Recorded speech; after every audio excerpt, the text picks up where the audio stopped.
राधे राधे सभी को स्वागत है आपका हमारे चैनल स्टार्स ट्यूब व्लॉग में। तो आज के इस वीडियो में मैं आपको बताऊंगी कि हम जो रोज़ की पूजा करते हैं उसमें कुछ बातों का ध्यान रखना होता है जिससे हमारे घर में सुख शांति बनी रहती है। तो आइए बने रहिए हमारे साथ वीडियो में कि हम रोज़ की जो पूजा करते हैं उसमें क्या छोटी छोटी चीज़ों का ध्यान रखना चाहिए जिससे हमारे घर में सुख समृद्धि बनी रहती है। तो चलिए शुरू करते हैं। तो पहले हम एक स्वच्छ थाली लेंगे, जो भगवान की थाली है जो हम भगवान के लिए पूजा में यूज करते हैं। तो हम उसमें पूरी थाली अच्छे से सजा लेंगे, जैसे फूल, धूप और बेलपत्र, जो भी आपके पास पर्याप्त पुष्प हैं वो ले सकते हैं आप। जैसे मेरे छत पे ये सारी जो शुभ वृक्ष हैं वो पौधे हैं जो लगाए हुए हैं। ऊपर धूप है, जैसे बेलपत्र है, शमी पत्र है, फूल है, पीले फूल हैं, लाल पुष्प हैं। तो इस प्रकार हम एक पूरी थाली सजा लेंगे। अब हमने पहले भगवान जी को स्नान आदि करवाया था। स्नान आदि करवा के उन्हें आसन पर बिठाकर उनके लिए टीका, चंदन, नक्षत्र सारी चीज़ें चढ़ा दिए हैं। और खासकर जो मैं बताने वाली हूँ कि मंदिर में पूजा तो रोज़ ही हम सब करते ही हैं, महिलाएं करती हैं, सब करते हैं। तो हम कुछ ऐसी चीज़ें होती हैं जो हमें ध्यान में रखनी होती हैं, जो हमें नहीं रोज़ ज़्यादातर पता होता है।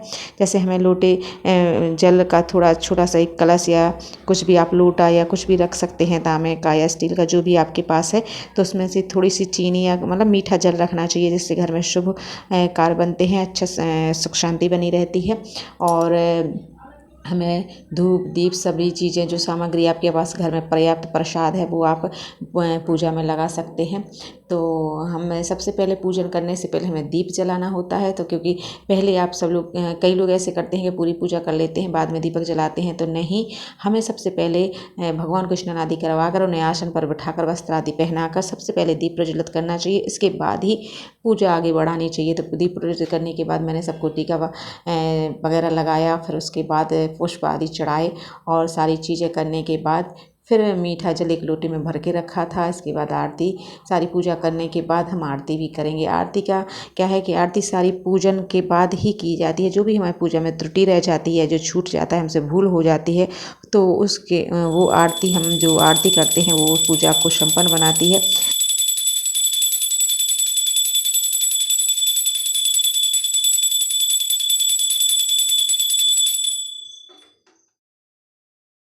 तो हम जब आरती करते हैं तो आरती करने के बाद हमें डायरेक्ट आरती करने के बाद थाली नीचे नहीं रखनी है, आरती नीचे नहीं रखनी है। पहले भगवान को आरती देनी है, फिर पुष्प या जो भी आपके कुछ है जो उससे पुष्प वगैरह से हम आचमन करवाएंगे आरती का।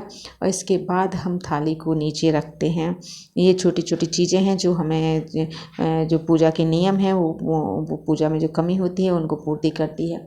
तो हम आरती का आचमन करवाने के बाद भगवान जी को जो प्रसाद लगाया है वो प्रसाद खाते हैं भगवान जी। तो हम उनका भी आचमन करवा देते हैं, क्योंकि जूठा तो नहीं हम भगवान जी को रखेंगे, तो उनका भी हम आचमन करवाते हैं। फिर विनती कर लेते हैं भगवान जी से, प्रार्थना कर लेते हैं कि हमारी पूजा में जो भी त्रुटि रही हो या कमी रही हो तो भगवान जी पूरा करें। और जब भी हम पूजन करते हैं तो कोई आप एक मंत्र जो आपको आता है उसका उच्चारण करते रहें। जैसे मैं जब भी भगवान जी की पूजा करती हूँ तो मैं ओम नमो भगवते वासुदेवाय नमः का उच्चारण करती रहती हूँ। तो जब आप पूजन में बैठे होते हैं, मंदिर में बैठे होते हैं, तो पूजन करते समय अपने मंत्रों का उच्चारण करते रहें और भगवान को सर्वप्रथम आगमन के लिए बुलाकर उनसे विनती करेंगे। उनसे बाद में, पूजन के बाद उनसे क्षमा याचना कर लेंगे कि जो भी हम में भूल रही हो या जो हमसे त्रुटि रही हो वो हमें क्षमा कर भगवान जी हम पर अपना आशीर्वाद, अपनी कृपा बनाए रखें। इस प्रकार हमें रोज़ की पूजा करनी है। और छोटी छोटी चीज़ों से आप अपने घर में जो नेगेटिव एनर्जी रहती है, जो हमारे घर में अशांति रहती है, उनको दूर करती हैं और पॉजिटिव एनर्जी और सुख शांति हमारे घर में प्रवेश करती है। भगवान की कृपा हम पर होती है। इस प्रकार हमें पूजन में करनी चाहिए। तो इस प्रकार की जानकारी अगर आपको अच्छी लगे तो प्लीज़ लाइक करना, शेयर करना और प्लीज़ सब्सक्राइब ज़रूर कर लेना। तो मिलते हैं अगले वीडियो। राधे राधे।